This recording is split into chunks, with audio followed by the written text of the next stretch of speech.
Antarctica बर्फ से भरा हुआ इतना बड़ा कॉन्टिनेंट है जिस पर 5 किलोमीटर की गहराई तक सिर्फ बर्फ ही बर्फ है। इतनी ज्यादा बर्फ, और वो भी 1.5 करोड़ किलोमीटर तक फैली हुई। यानी एंटार्क्टिका का साइज अमेरिका से भी काफी ज्यादा बड़ा है। भले ही जून जुलाई की गर्मियों का मौसम हो, लेकिन एंटार्क्टिका का टेम्परेचर पूरा साल -50 डिग्री सेंटीग्रेड से -90 डिग्री सेंटीग्रेड तक रहता है।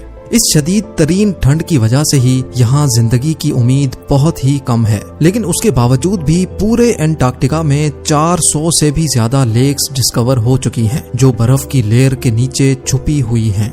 जेम टीवी के वीडियोस में एक बार फिर से खुशामदीद। नाजरीन, एंटार्क्टिका में ना ही कोई टाइम जोन फॉलो होता है और ना ही यहाँ किसी कंट्री का कब्जा है। हत्ता के पूरे एंटार्क्टिका में सिर्फ 2 ATM मशीन्स लगी हुई हैं। कई लोगों का मानना है कि एंटार्क्टिका की बर्फ के नीचे कई राज पोशीदा हैं। कुछ का तो ये भी मानना है कि बर्फ से ढके हुए इस मिस्टीरियस कॉन्टिनेंट के नीचे एक अलग ही दुनिया बसती है, जहाँ एलियंस का राज है।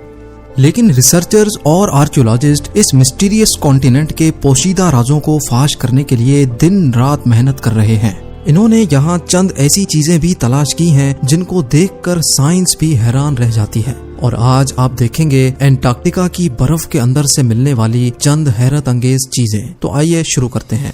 नंबर 8। 2009 में एक डिस्कवरी ने रिसर्चर्स के रोंगटे खड़े कर दिए जब एंटार्क्टिका की बर्फ के अंदर से एक बिल्ली का ढांचा मिला। लेकिन इसमें हैरान करने वाली बात ये नहीं थी कि ये ढांचा बिल्ली का है, बल्कि हैरान करने वाली बात ये थी कि ये जिस बिल्ली का ढांचा था वो आम बिल्ली नहीं बल्कि अंडे देने वाली बिल्ली थी। जब रिसर्च लैब्स में इस अजीब बिल्ली के ढांचे पर मजीद तहकीक की गई तो मालूम पड़ा कि ये जानवर कम से कम भी 2 करोड़ 50 लाख साल पहले धरती पर पाया जाता था।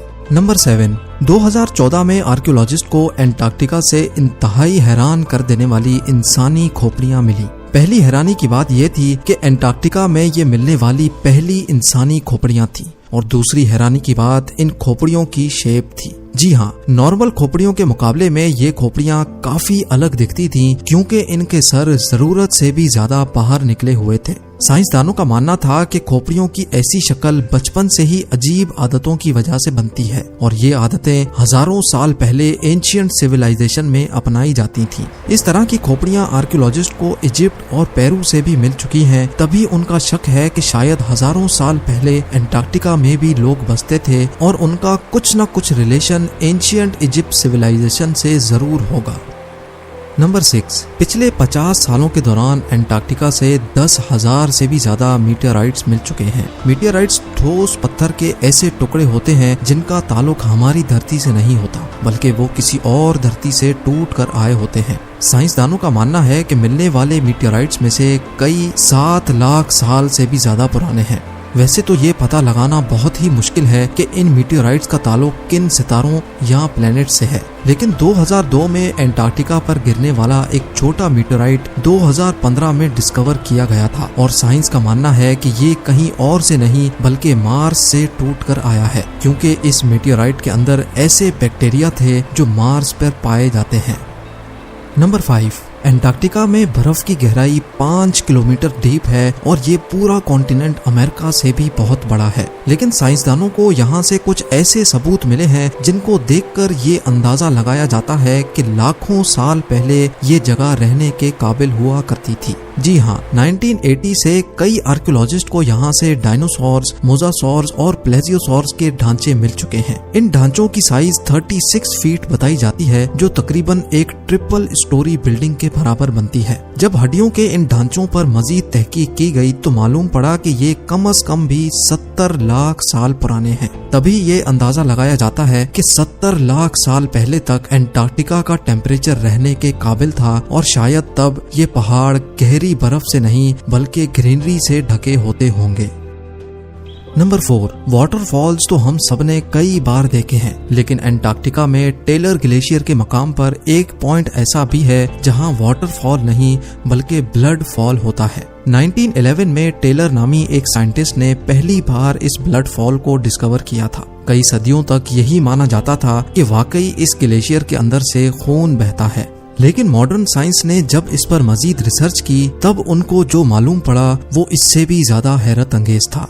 जी हाँ, मालूम पड़ा कि इस ग्लेशियर के नीचे एक बहुत बड़ा पानी का डैम है, लेकिन इसमें मौजूद पानी की खास बात यह है कि इसमें सी वाटर से भी 3 टाइम्स ज्यादा सॉल्ट है, जिसकी वजह से ये फ्रीज नहीं होता। साथ साथ इस पानी में पहाड़ों से निकलने वाला आयरन भी मौजूद है। किसी एक पॉइंट से जब ये पानी ग्लेशियर से बाहर निकलने की करता है तो हवा में मौजूद ऑक्सीजन पानी के आयरन से मिक्स होकर आयरन ऑक्साइड बन जाता है और उसका कलर रेड हो जाता है और इसी वजह से हमें ये पानी रेड कलर का दिखता है।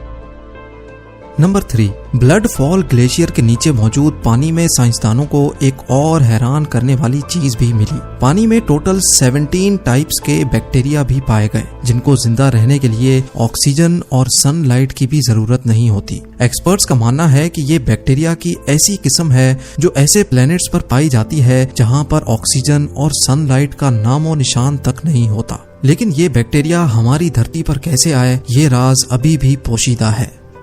नंबर 2, हालांकि पूरा अंटार्कटिका बर्फ से भरा हुआ कॉन्टिनेंट है, ये देखकर सबको यही लगेगा कि यहाँ पानी की कमी होना मुमकिन नहीं है।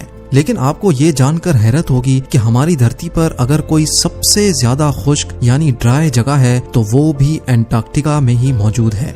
ये ड्राई वैली अंटार्कटिका में ही डिस्कवर की गई थी, जहाँ पर पिछले 20 लाख सालों से एक मर्तबा भी बारिश नहीं पड़ी, क्योंकि इस ड्राई वैली में तेज तरीन हवाओं का राज है जिनकी स्पीड 320 किलोमीटर/आवर तक जाती है। इसी वजह से साइंसदानों का मानना है कि तेज हवाओं की वजह से यहाँ मौजूद पानी का कतरा कतरा एवोपरेट हो चुका है। आपको ये भी बताते चलें कि अर्थ के तमाम एटमॉस्फेयर्स में से इस ड्राई वैली का एटमॉस्फेयर लाखों किलोमीटर दूर मार्स से काफी मिलता जुलता है। इसी वजह से नासा ने अपना वाइकिंग रोबोट मार्स पर भेजने से पहले अंटार्कटिका की ड्राई वैली में टेस्ट किया था। और अब नंबर 1, आर्कियोलॉजिस्ट की एक टीम को अंटार्कटिका की बर्फ के अंदर 1100 फीट की गहराई से एक इंतहाई खौफनाक मखलूक का ढांचा मिला। ये पता लगाने के लिए कि ये ढांचा कौन से जानवर का है, कई एक्सपेरिमेंट्स किए गए, लेकिन हैरत अंगेज तौर पे इसका स्ट्रक्चर किसी भी जानवर से मैच ना हो सका। इस खौफनाक ढांचे की लंबाई 8 फीट बताई जाती है, जिसकी हड्डियां बॉडी से निकली हुई हैं। कई सालों की मेहनत के बाद भी आज तक ये पता नहीं लगाया जा सका कि ये जानवर कौन सा था और आखिर इस धरती पे आया कहां से था। उम्मीद है जेम टीवी की ये वीडियो भी आप भरपूर लाइक और शेयर करेंगे। आप लोगों के प्यार भरे कमेंट्स का बेहद शुक्रिया। मिलते हैं अगली शानदार वीडियो में।